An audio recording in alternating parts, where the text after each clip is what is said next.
Alright, welcome to our third BH1 tutorial for your video editing here for our broadcast journalism class.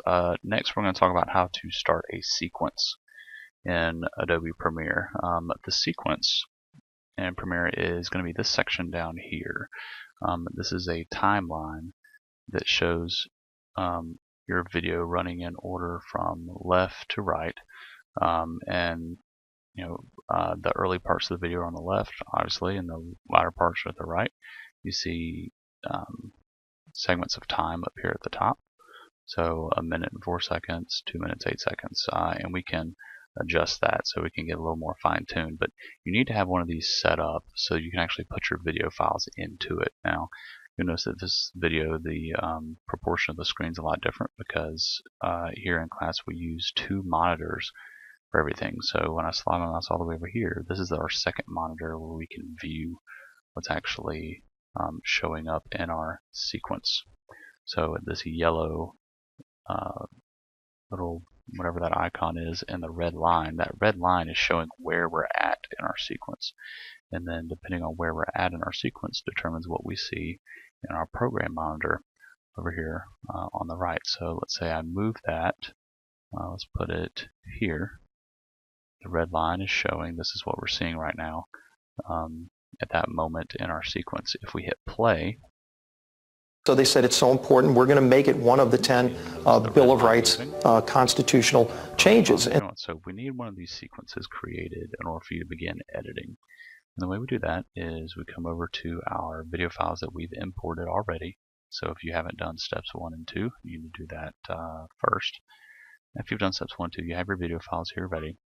And if you are trying to start a brand new sequence for your project, you need to take your videos, highlight them all, so you can left click, hold and drag in a blank space to highlight all your videos.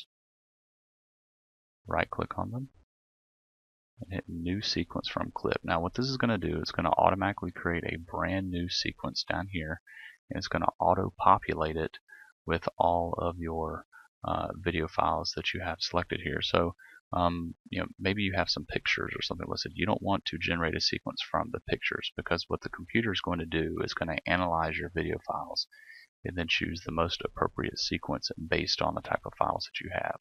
So as long as we have all video files, then we can do a new sequence from clip, and it automatically is going to create a brand new sequence down here. And here are all of our video files down here in our sequence. Now it's going to put your sequence in the folder that your other video files are in, but we definitely want to rename it. So we can right click, we can rename, and call this sequence temp to match everything else that we've been doing. This is our temp folder, our temp sequence, and then we go to our desktop and we have our temp storage folder there.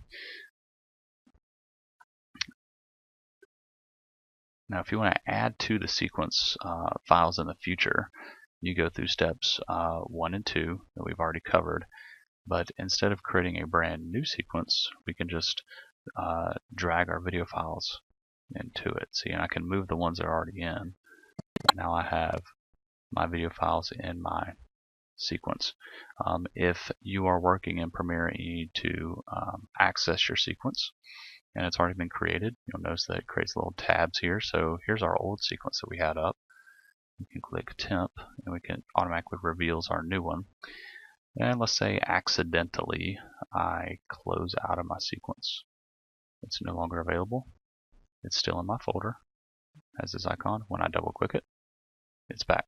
And it has all the changes that I've been making and saving since before it got accidentally deleted.